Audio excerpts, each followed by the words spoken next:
সুবহানাল্লাহ দান করেন রে বাবা, অহংকারী করিও না।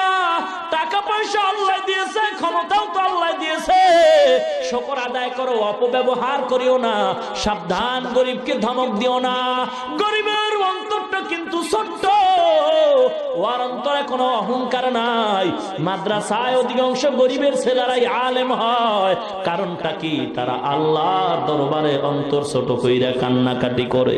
বড় লোকের সন্তান হয় না কেন? ওস্তাদ যদি ধমক দেয়, টাকার গরমে ওস্তাদের বিচারের জন্য বাবা দৌড়ায়। আছে না নাই? এই স্কুল কলেজ ভার্সিটির ছাত্র ভাই গো, পর্দার অন্তরালের মা গো, এ যুবক ভাই, বৃদ্ধ বাবাজিরা, পায়ে হাত দিয়া বলি, ধর্মীয় শিক্ষার কত দাম। আল্লাহ পাক আজকে কোরআনের বরকতে কত সম্মান দান করেছেন। ও মা, তোমার কি মনে চায় না তুমি একজন আলেমের মা হইবা, হাফেজ কোরআনের মা হইবা?